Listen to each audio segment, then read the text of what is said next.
It's 100% entertainment, 100% electricity, 100%. Pipebomb Radio with your host, Felix Olmedo. To be the man, you gotta beat the man. And Austin James. That's the bottom line. From stone to stone. Ladies and gentlemen, my name is Felix, and I am your host for Pipebomb Radio. In total dominating fashion, this year, 2014, has been the year of the beast incarnate, Brock Lesnar. He defeated the Phenom and ended the legendary streak. He became the one behind the one in 21-1. And on Sunday night, he ended the title reign in dominating matches I have ever seen. 95% of the match, Brock dominated. I don't think I've seen Cena come back with anything. And then to prove that he was impervious to whatever Cena had, he sits up like The Undertaker. My hat's off to Brock Lesnar. He is without a doubt one of the most dominating forces we've seen in WWE in quite a number of years. Or of all time. Could I be wrong? I'm rarely ever wrong, but I mean, for the most part, I think I was right. And now back to your regularly scheduled programming. Hello, everybody. Welcome to Pipebomb Radio tonight. Joined, as always, by Austin and by the man himself, Nate. Hey, guys. Felix, have you been living under a rock You've been living under a rock for quite some time, because you just realized that Brock Lesnar is the most dominant athlete in sports entertainment history, and finally you come to your senses again. Well, you never had him to begin with, so I guess we shouldn't be saying that either. Well, damn. Okay. If you say so, bud. How you doing, Nate? You doing good? I'm doing good, brothers, and I just have 4 words for you. Eat, sleep, suplex, repeat. There you go. That puts the exclamation point on my point I made to kick off the show. Tonight, we actually have, without a doubt, a very bright, shining star. Not only out of the Texas wrestling area, but in Ring of Honor. He was recently in a motorcycle accident, but you know what? We'll talk more about that as we bring him on. The one and only Raymond Rowe. Austin, I want you to give us a little bit more insight on just who the man is himself before we can actually call him.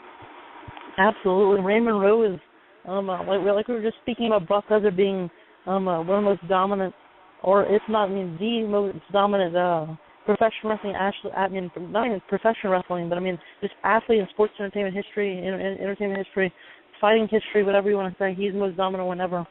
Much like him, Raymond Rowe is dominant. When he's in the ring with his pal Hansen in the Team War Machine, those guys are dominant.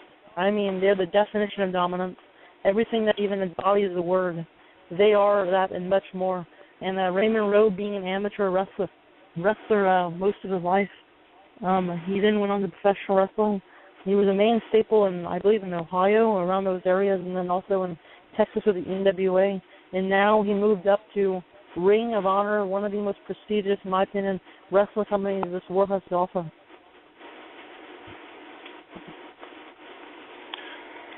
So, with that, I look forward to bringing him on here, and we will bring him on here in just a moment.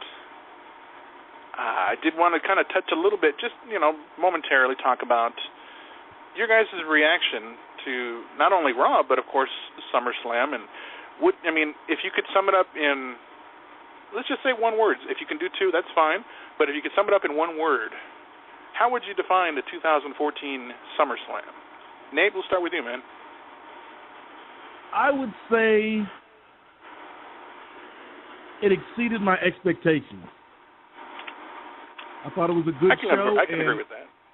I think the main event was something that we have rarely seen. I can't recall, any time in the past 5 or 10 years where, somebody has been so dominant, especially over a guy like John Cena. And, I know a lot of our listeners probably are not fans of the guy, but I think you got to give Cena props for, doing what he did on Sunday night. Yeah, without a doubt. Without a doubt. And, of course, the ever loving to give his opinion about everything and anything, and could care less if you like it or not. Austin, let's hear from you, pal. Absolutely. I would love to give my opinion. In one word, I can describe SummerSlam 2014 with one word, and that word would be authority, without a doubt.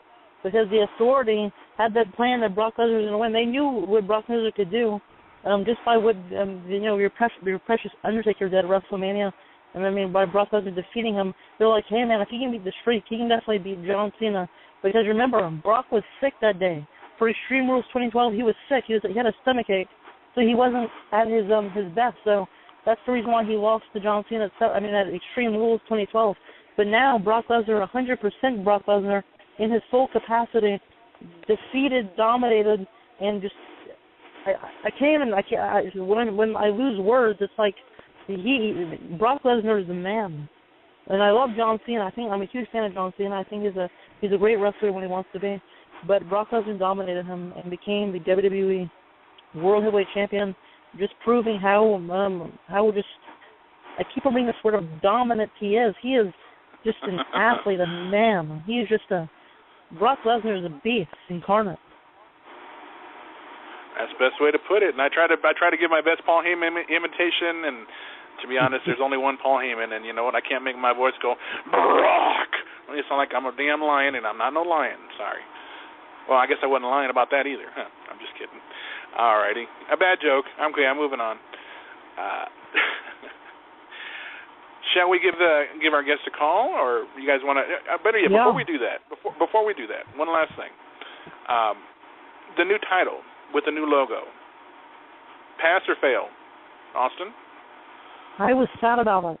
I don't like this now. It's basically saying, yeah, we're just gonna take the World Heavyweight Championship and we're gonna put it on the line, just put it on the side now. It's never been there, and it makes me angry because the World Heavyweight Championship gave a lot of people, WWE people like they had the WWE title and the World Heavyweight title, a lot different competition going on. You have more things to look forward to on pay-per-views, and both titles are on the line. I just I'm not gonna be a fan of when they're separate, but I guess since everything's happening, and I can't do anything about it, there's no use in complaining.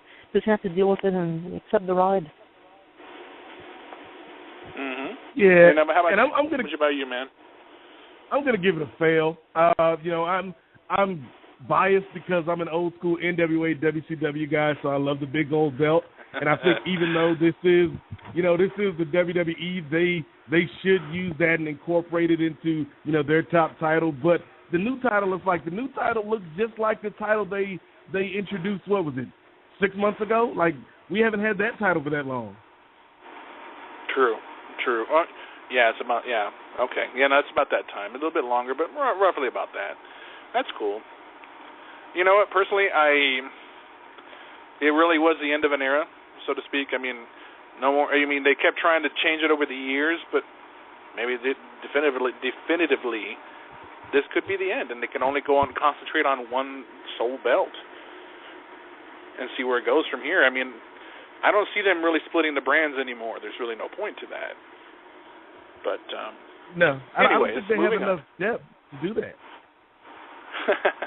Well, things could change.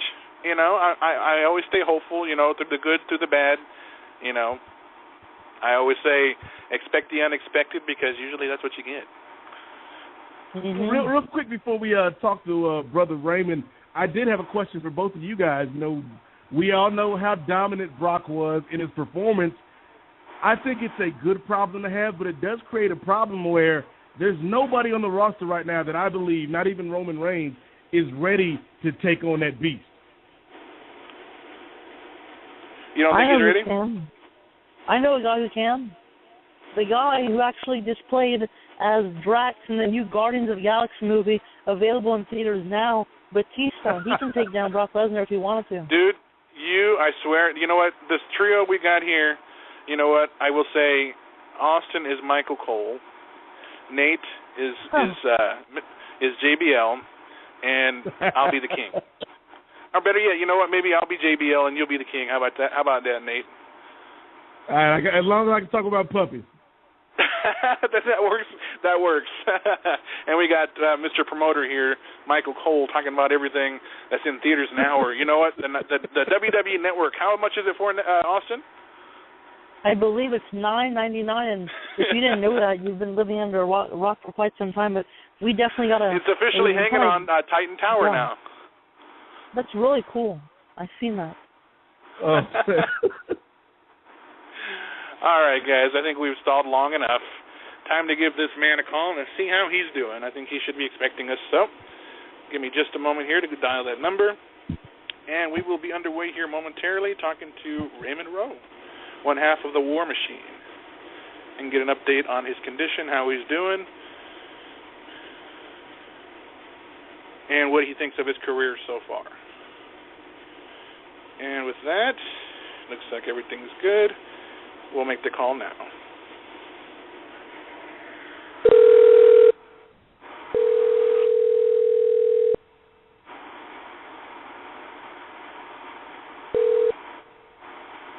Hello. Hello, Mr. Rowe. This is Felix, Austin, and Nate from Pipebomb Radio. How you doing, man? I'm doing all right. How are you guys? We are doing great. We were just chatting a little bit before we gave you a call, but we definitely we are very honored and happy that you can join us tonight and talk to us about your career and give us an update on how you're doing. Okay.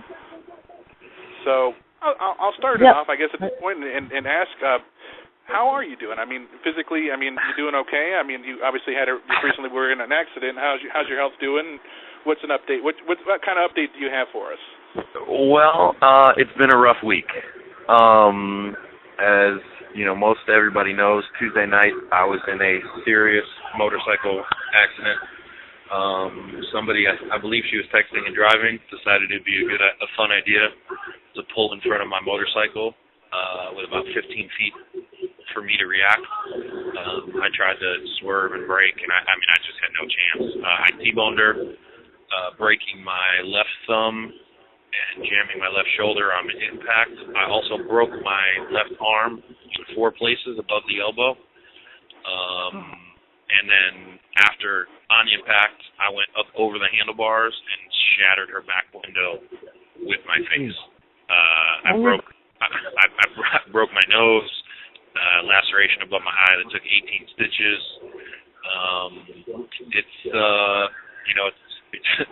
It's been like I said, it's been a rough week. The EMTs both kind of said that people shouldn't have walked away from my wreck the way that I did. He said 10 out of 10 people either end up in a wheelchair or a body bag. So I'm very, very lucky. Wait, so at the beginning of this interview, you said you were doing all right. Anytime you're doing all right, that's insane, man. You're a machine. I'm not even kidding. I said that a couple of times in different places. I'm like, for him to get up after all that he went through, that's really remarkable. Well, it's funny part about the accident, if you can find humor there, was I came up over the handlebars, I smashed out the window, and I'm bleeding pretty bad from the face. Somebody stopped, a witness stopped and was, I realized that my arm was moving. I could feel my bones broken inside. They were moving and shifting every time I moved. And so I just sat on the curb, and waited for EMTs to show up. I just sat down. And when the ambulance showed up, they pulled into the other side of the intersection. Well, when they did that, I got up off the curb and walked over to them. I must have looked like a zombie movie because, my eye was bleeding, all broken down my face, and I couldn't move my arm. And the EMT just looked at me and he said, "Sir, I was going to stabilize your neck and give you some painkillers before you got up off the curb, and I've got this thing next to me called a stretcher, which was for you." And I laughed and said, "Well, do you want me to go sit back down?" And he said, "No, man, you're already on your feet. Do you just want to walk to the hospital?" And I took the ride. I'm not gonna try to play the story up anymore. I took the ride, went to the ambulance, and it's just been it's been up and down. I really had a great support system. I've got a lot of friends in Ring of Honor who reached out to me My best friend in the world, Jack Thane, has been a constant positive every single day, checking up on me. George Carroll, same way, really, really good friend, checking up on me every single day, keep me positive, keep me, hey, we're gonna beat this thing, we're gonna come back, and I've been actually starting to work out. I'm doing between 200 and 500 Hindu squats a day, because I can't just lay on the couch all day. Now this beast is doing Hindu squats, and his eye is cutting his broken arm. That's insane. Like I keep on saying, it's remarkable that you're doing this within just not even a week, right, of your accident, which is crazy. But I shouldn't not expect that from you, because I was mentioning, we're talking about Brock Lesnar being dominant at SummerSlam. I'm like, speaking of another guy that's dominant, look at Raymond Rowe. Yeah, I got it. You know what, Vince, if you're listening, next WrestleMania, let's do Raymond Rowe versus Brock Lesnar to see who the true dominant force is in wrestling. Once he gets healthy enough and ready to get back in the ring, hey, let these two raging bulls go at it, and may the best man win. Hey, I'm all for it. I'd love to wrestle Brock. Brock's been an inspiration and an idol of mine since he came.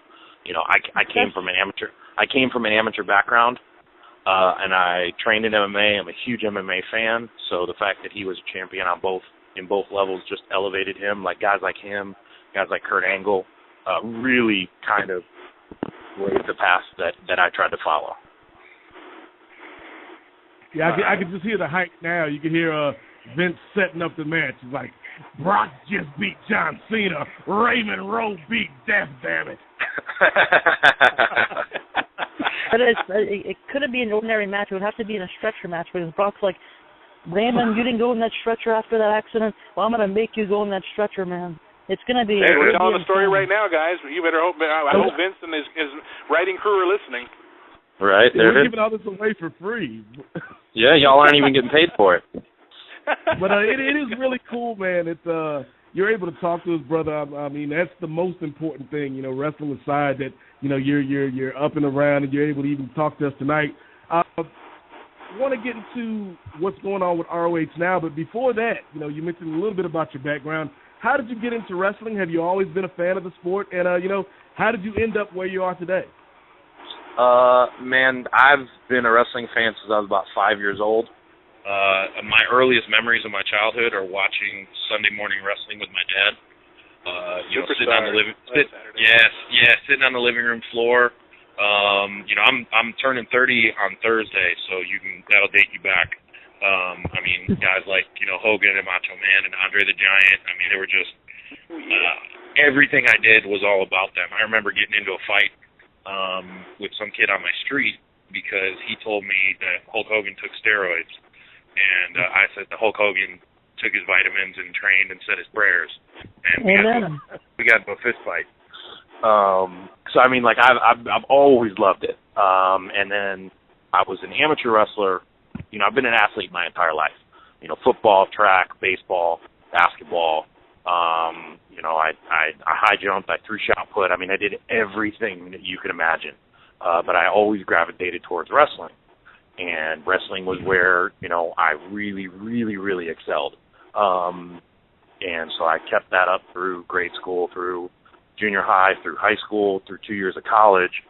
And it was in high school, a short side story, there wasn't anybody big enough or strong enough in my high school that wrestled to keep up with me. So my head coach brought in guys like full-grown men who he had coached previously, guys with like really, really, state champ, national champ type credentials in their late 20s and 30s to wrestle with me as I was a junior and senior in high school. And one of these guys just happened to be the older brother of Lou Marconi. And he introduced me to his brother, and I started training with him. And then Lou had to step away for some personal reasons, and I finished my training with Josh Prohibition, and broke in, between him and Josh. They both made calls for me and got me hooked up, and I've been at it ever since. That's been 11 years ago. Wow. And during that era, was there, if you could see yourself with a manager from that era, if you could, if you could do a fantasy kind of thing, and actually see yourself with a manager maybe from that era or just in general, would you ever see yourself with a manager, and if so, who? Well, I mean, the only manager I could ever really see myself with is the manager that I had, and still have on again, off again, was my ex-wife, Samantha Ann. She was my manager for a long time in Cleveland. And then we brought her down, and she was the manager of my tag team, Path of Resistance, with myself and Jack Stain. And recently we just reunited that team, and we kind of did it as a one-night-only thing. Special attraction was, and she joined us ringside. It was really cool. The fans really seemed to like it. So the three of us have talked about it, and we'd be more than happy to bring that show on the road. Huh. Nice. So how's that dynamic work with the ex-wife? I mean, we stayed friends. There was no problems. There was no drama. We just knew that we needed to separate and, go our separate ways. But I mean, she was always a really, really good friend of mine. She stayed a really good friend of mine. And, so it's no problem for us, Now, you were actually a main staple in NWA Texas wrestling. Yes, sir. For a long while. I mean, you're really successful. If you're looking back at that, do you think being in NWA made you better? I mean, it's wrestling still, but in National Wrestling Alliance has a lot of lineage. The NWA gave me some good opportunities that I wouldn't have had otherwise. But more than that, it really introduced me to some really, really good people who have, left their mark on my life. Like I said, my best friend Jack Stain, I know his name keeps coming up, but he's a huge part of my life, and I met him through the NWA, and have continued, wrestling with him, against him, and all that stuff through the NWA. Guys like Scott Summers down here, Brent McKenzie, Shane Taylor. There's a laundry list of guys down here that are functioning in the NWA right now. That just, it's a really, really great thing on the indies right now, especially in Texas. I don't know how it is in other areas, but in Texas, man, if it's not an NWA promotion, it's not the top of the card. Well, it seems like something's always going on in Texas with wrestling. Man, it's synonymous for wrestling and being in Texas.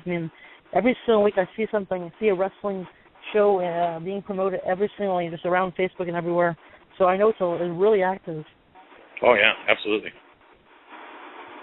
And if you can actually put yourself in a fantasy booking, if you were to put yourself in a match, don't joke and decide about the Brock. I mean, unless he would be your actual opponent you would like to face one day. Is there any other people that you might see yourself wanting to work with, maybe even in Ring of Honor, now that they've got a lot of the guys like Christopher Daniels, Kazarian, I believe, and correct me if I'm wrong, guys, or even Austin, do they still have AJ Styles with them too, or no?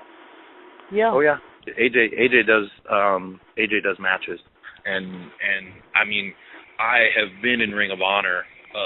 Wrestling Ring of Honor has been a dream of mine since I started wrestling.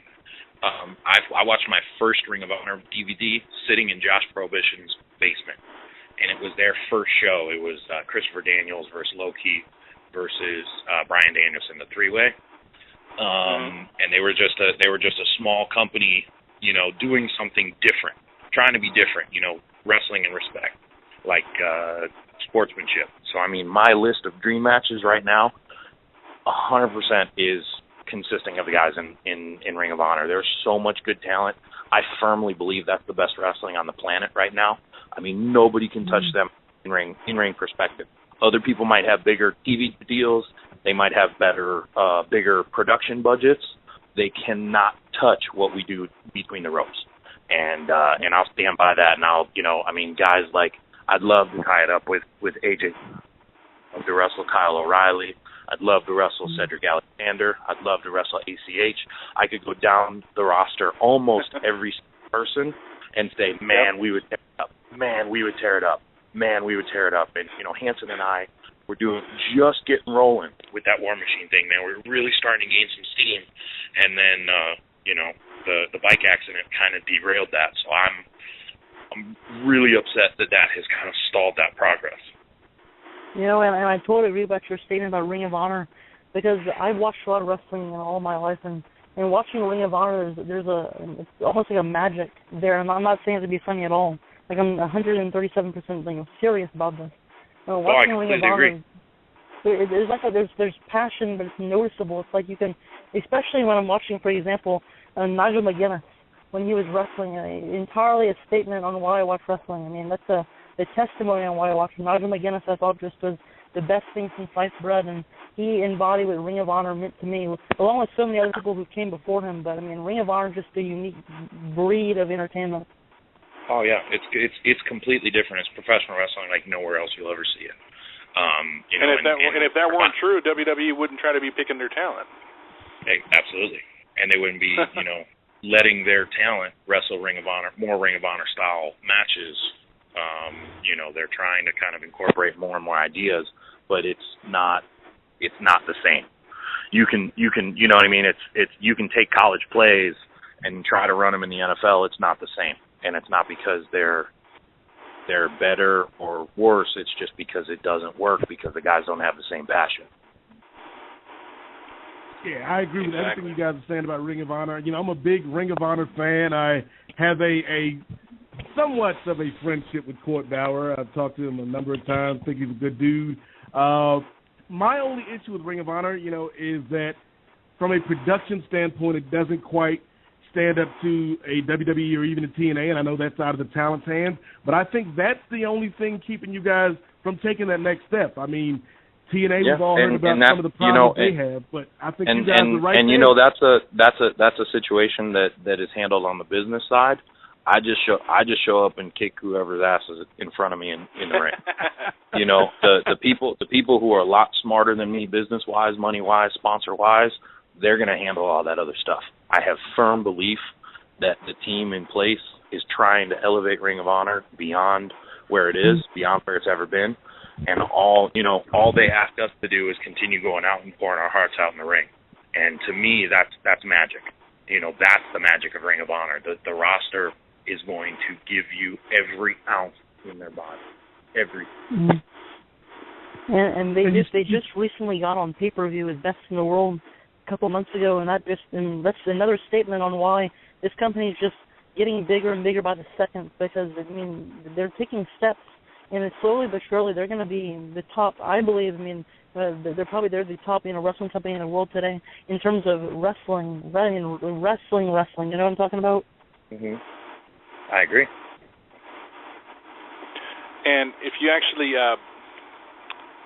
let's put it this way. Well, actually, I lost my train of thought. Next question. I lost my train of thought for a second. Well, I had a question real quick, Ray, about the tag team scene. I'm a little bit older. I know for sure I'm older than Austin, and I may be older than Felix. But I'm a fan of tag team wrestling from the old days. Midnight Express, Rock and Roll Express, Doom, Steiner Brothers. And one of the things that I love about Ring of Honor is that tag team division. You talk about Red Dragon. You talk about Daniels and Kaz. A team that I think is really underrated is Cedric Alexander, Caprice Coleman. Just being a part of that scene. Do you enjoy the sport of tag team wrestling, or do you have goals to be a single star? Because I think it's really hard keeping a good team together, these days. But I think tag team wrestling is something that can get over if it's presented as serious business to the fans. I love tag team wrestling. I've had a lot of success in tag team wrestling, both with the Path of Resistance, with War Machine. Hanson and I kind of have a dynamic that is something special. I think people have just kind of gravitated towards us from the first time that we got in the ring together as opponents, and then once we started teaming up, it was just, off to the races. I love tag team wrestling. I'm not going to say that, I don't have goals as a single wrestler, because I think everybody does, but I'm going to take this tag team wrestling thing and go as far as I can, and if that's all that I'm blessed to do, then that's all I'm blessed to do, and I'll be perfectly happy with that. I'm going to do whatever I can do to help Ring of Honor, and if I'm a competitor, that's what I'm going to do. But right now, my focus is 100% on the tag team division, and that's really, really where my heart and soul is. I'm going to run with the War Machine and make sure that it's the top tag team in the world. There's nothing can stop us. If a motorcycle accident and death can't stop us, then what can we face in the ring that's going to stop us? Now, do you plan actually, when you actually get back to Ring of Honor, when you're all ready to go, to get back with Hanson and still just go forward and attempt to regain to get those tag team titles? Oh yeah, I mean that's my focus, 100%. 100%. We started something, and I'm not the type that likes to start something and not finish it. And even afterwards, in my personal, just want to, as a fan, saying that a match I want to see, our rivalry, is you and Tommaso. That's I would love, and Michael Elgin as well, to see. I know you wrestled Michael Elgin like once or twice, but I want to see we wrestled a couple times. We wrestled a couple times. Yeah. Yeah. And if people and your fans actually want to keep up with do you keep up with the social media? I think you are on Twitter. I think you also have a fan page too. Do you have any other social media outlets that you keep up with? I'm on Facebook, I'm on Twitter, and I'm on Instagram, and all three accounts are Raymond, RAYMOND, X, and then Rowe, ROWE. So Twitter is @RaymondXRowe, Instagram is @RaymondXRowe, and Facebook is /RaymondXRowe. So I try to keep it real simple. Okay. Would you be okay with maybe taking a question, maybe two questions from a caller? Absolutely. Okay. He's been waiting patiently to speak with you, so I'm going to bring him on right now. From area code 281, you are now on with Raymond Rowe. What's your question? I got a couple questions to ask you. First of all, I know you've been with Ring of Honor for about a year, right? Yeah, I had my first match with them in June, and I've been regular full-time with them since January. Yes, sir. Oh, okay. So when it came down to you signing that Ring of Honor contract, when it came down to that, what was the general reaction of those in the Ohio and Texas areas? What do you mean? Like my fans have been 100% supportive of everything that I've done. My friends have been supportive. There's going to be people who second guess any decision you make, or people who are jealous, or people who don't want you to succeed for one reason or another. But I don't really pay any attention to them. Right. I can understand that, and that's exactly what I was meaning when it came down to that. But come to think of it, I feel sorry for you that, seeing the fact that you have an injury, it's pretty much don't feel sorry for me. It happens. It's a setback, and I'm gonna recalibrate, and I'll come back bigger and stronger than ever. I don't want anybody's pity. This is something that happens. I'm not the only person that this type of thing has happened to. A lot of guys get hurt. It's just how you respond. A champion's made on how you pick yourself up from the mat. Mm-hmm. I'm down right now. I'm not going to stay down. True, very true. But seeing the fact that you just said that you're already going to be 30 years old, or you're probably already 30. Now, if you think about it, you've been wrestling for the last 12 years. If you continue the success with yourself and Hanson as a member of War Machine, do you basically see yourself as like one of the top 5 or top 10 best professional wrestlers within like 5 or 10 years? I think if that's not anybody's goal, then they're doing things wrong. Everybody wants to be considered the best, so everybody's working to be the best. I think I have that potential, but, time will tell. Okay, in that case, thank you, Mr. Rowe, for answering my questions, and thank you guys at Pipebomb Radio for letting me ask them. Not a problem, man. Thank you for calling. All right. You're welcome.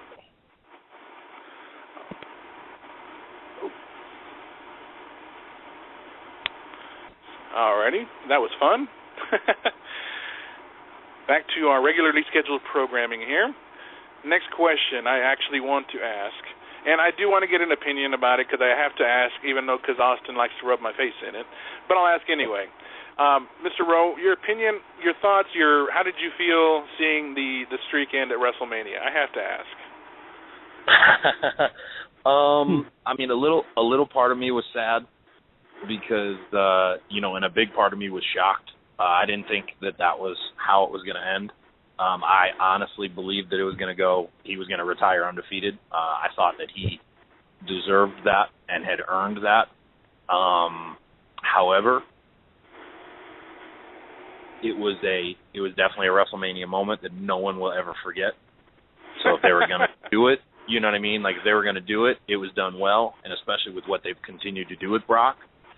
Yeah. It's I think it seems to be working out. Okay. Any final questions that you guys would like to ask, Mr. Rowe? Yeah, one more thing for me. The Ring of Honor seminars, I know they have those a few times every single year, but did they find you at one of the seminars? No. I actually I had a tryout match when they came to Texas, and I wrestled on their Honor in the Heart of Texas card against Bobby Fish, and apparently I did enough to impress whoever I needed to impress, and they called me back for a couple more matches, and then they put me in the Top Prospect tournament. The rest is kind of how everything has played out. And you guys, you and Hanson and Rowe War Machine, Hanson did one of the seminars. Yeah, that's how they found Hanson. So I mean, they're definitely they're signing. And Moose was from a seminar. Those things are really, really good right now. I just was, I guess, lucky enough that I got an opportunity without going to one. Yeah, and you and Hanson and I'm seeing the first time I've seen you guys wrestle. I mean, beforehand, even seeing Hanson wrestle before, I'm like, putting those two together, I'm like, Jesus, that's perfect because you guys are machines is an understatement to say that because Hanson with his spinning kick, which is amazing. I just think it's the way he does it is unlike anybody else I've ever seen. And then everything you do and everything he does combined, that's a war machine. That's take machine out, you put it in war. It's perfect. I love the tag team. I appreciate it, man. Thank you very much. We might be talking to a future tag team or maybe world champion. You never know. You never know. Without a doubt. I definitely think so. I got two questions for you, brother, before we go. Okay. The first one is, I'm a big New Japan fan, and of course, we just came off of a great G1 tournament. I don't know, Absolutely. have you ever wrestled in Japan? And if not, is that a goal for you one day? I have never wrestled in Japan, and it was absolutely a goal. It's been a goal since day one, just like wrestling for Ring of Honor. I'm a huge New Japan Pro Wrestling fan. I follow the product. I follow the guys. I have a lot of respect for the style that they do. I think, and y'all tell me if I'm right, I think that my style and my in-ring performances would match very, very well over there. I think I was built to wrestle both in Ring of Honor and in Japan. So it would it'd be a dream come true for me to go to New Japan. Yeah, I think of your big, strong American dude, like there's no way that doesn't get over in front of that audience. Yep. My final question for you, brother, is I know we've got a lot of different listeners out there, some longtime fans, some fans that are new to the product. But I know we also have a lot of young people out there that are interested in getting into the business. And as somebody that grew up loving professional wrestling, what's one or two things that you would tell that young man or young woman out there in terms of, how to get started or what to look for getting into this business? First off, I would tell everybody that wrestling is and should be treated always as a professional sport.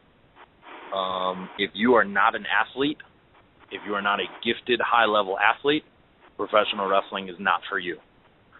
There's nothing wrong with being a part of the support system, being maybe pursuing a ref, maybe pursuing a manager, maybe just helping out at shows, or there's absolutely no shame in just being a wrestling fan.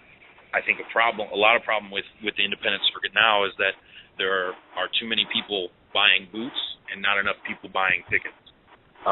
There's really a problem. You know what I mean? There's no barrier for a lot of these guys to get in the ring when they have no credentials, they have no real skill, they have no real background.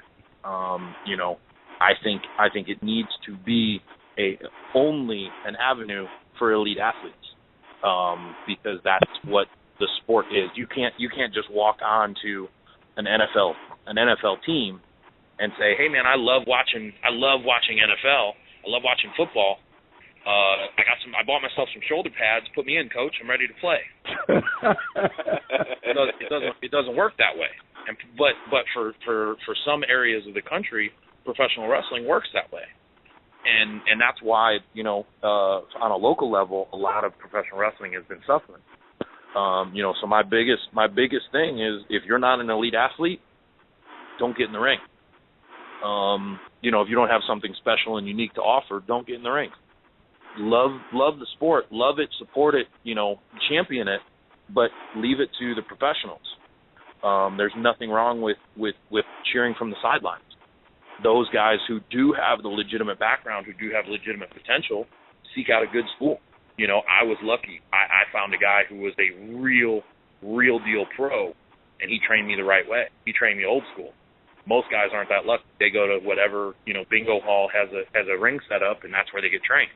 You know, there's schools out there. Michael Elgin has a school in St. Louis.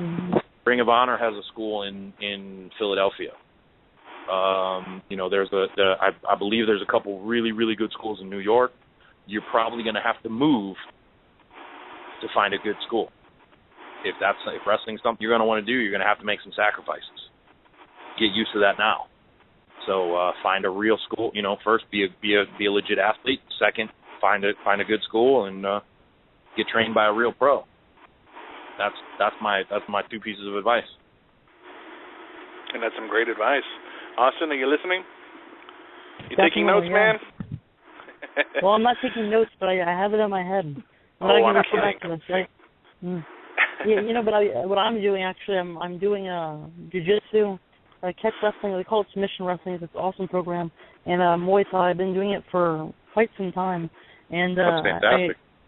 I know, and because Ken Shamrock's like, well, you see guys now, like, you know, you look at Dolph Ziggler, Jack Swagger, Brock Lesnar, all have backgrounds in this, and look how good they are. Just as wrestlers, they're awesome. Yeah. Well, that's where my pedigree came from. I was an amateur wrestler my entire life. I went to, you know, I was on a travel team called Team Ohio. We wrestled in nationwide tournaments. You know, I wrestled Greco-Roman. I wrestled freestyle. I did high level competition my entire life, and I translated that into the wrestling ring. I mean, you can see the amateur takedowns I use. You can see the suplexes I throw. That's all 100% shit. You know what? I think that's WWE, Triple H, Vince McMahon, I hope you guys are all listening. You need to sign this man. Well, they're going to have to wait because I'm signed to Ring of Honor now. Oh, I know. Yeah. I'm just saying. Definitely for the future. Or better yet, somebody with some money out there put some money in the Ring of Honor so they can get a bigger platform for these guys. You know, that's the only thing holding them back. Amen. Well, guys, if that's all the questions, I'm gonna take off tonight. I need to get some rest, and I got an early morning tomorrow. We appreciate you taking time to sit down with us, man. We really do, and we wish you the very best on your recovery. And we would love to bring you back in somewhere down the line to see how you've been doing your recuperation and so forth. And hope you're up for that when somewhere down the road. Absolutely. Stay in touch, guys. Thank you very much. All right, brother, take care. Have a good night, man. All right, bye. Bye-bye. No joke, this dude is legit, and you know what? I definitely enjoyed speaking with him, and I can't see him not continuing on his journey and definitely being a future world champion wherever he decides to be. I agree, and it's very cool. You know, you can tell the guy's got a good head on his shoulders, and you know, even in the midst of, you know, this terrible accident where a lot of people would, you know, be down and you know, turn to other ways of self-medicating. You know, he's focused on the goal, and I think that's a good lesson out there for everybody. And I was a fan of this dude before we talked, and now I'm even more, you know, in his corner in terms of, you know, this is a guy that has a lot of potential, and I think, you know, somebody's going to take note of that. That is very true.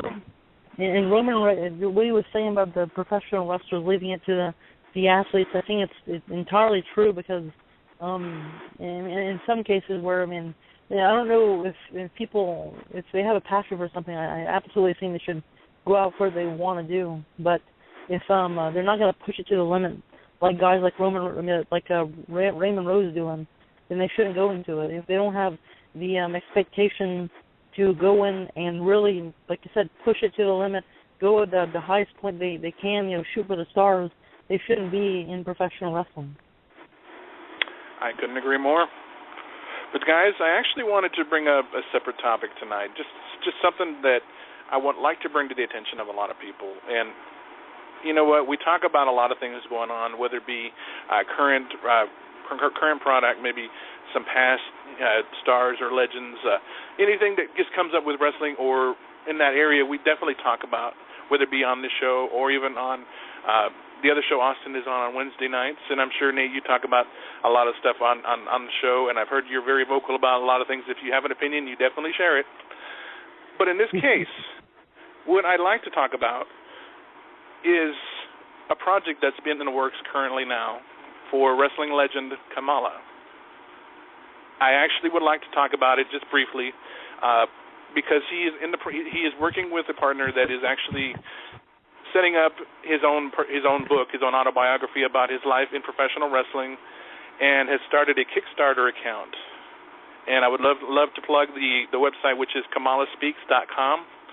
Gives you everything you want to know about what's involved with the Kickstarter fundraiser, how to contact his people if you guys would like to reach out to him, or even find out more information about this whole journey, because I know Kamala has undergone a lot of unfortunate circumstances in his life over the last few years, but this man has been around from the days of world class and has fought and been in the ring with some of the greatest names in wrestling history, going back to the days of the Von Erichs, Hulk Hogan, The Undertaker, just a couple of names, just to name a few, even Randy Orton, just somebody more current. And I think it's a really, really good idea. I'm always a fan of these autobiographies. The biographies, I don't know how you refer to it, but the life story of some of these guys that started in the business. We definitely talk about the Boogie Woogie Man. What's the name of the book, Austin? The Boogie Woogie Man? I cannot remember the name of the book exactly offhand. Oh, I thought you were going to do that. Woo, mercy, something like that. No, that's actually different. There's actually the one, amazing is the understatement, for the documentary that Michael Elliott at Elbow Productions came out with a couple of months ago. It's Woo Mercy, Jimmy Fallon Experience, available on DVD at elbowproductions.com. That's the one. Okay, that's where my mind went. But yes, I definitely want to keep you guys up to date. There is a website that obviously gives you all the social media contact, and check it out. Donate some money. It's for a good cause.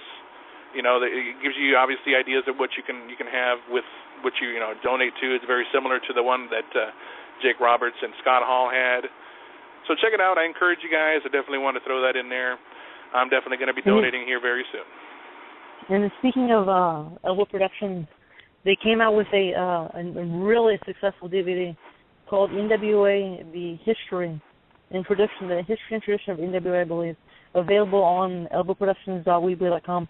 But speaking of the NWA, a couple of weeks ago, we were actually given the honor to be able to announce the huge announcement of the NWA Ringside magazine, and I'm so happy to announce that as of today, it's been launched. You can buy the first edition, the first copy of the first edition, featuring former guests from Pipebomb Radio, NWA World Heavyweight Champion Rob Conway, and NWA Women's Champion Barbie Hayden, along with Byron Wilcott, NWA North American Heavyweight Champion. Yeah, a lot of champions have been on Pipebomb Radio, and you can actually get your copy now. It's available in both digital and print copy. I bought mine tonight.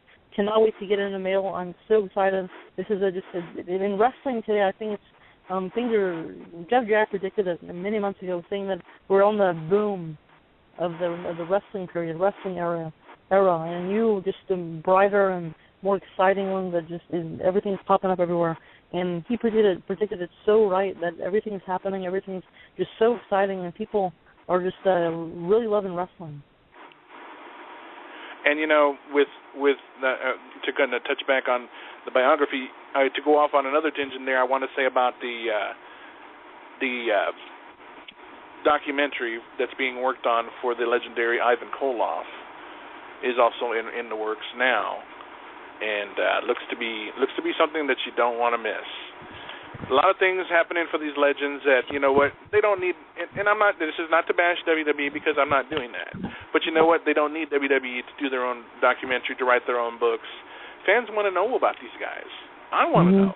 You know, these road stories, these, and you know what, I have to throw in there one more time, in this case, let me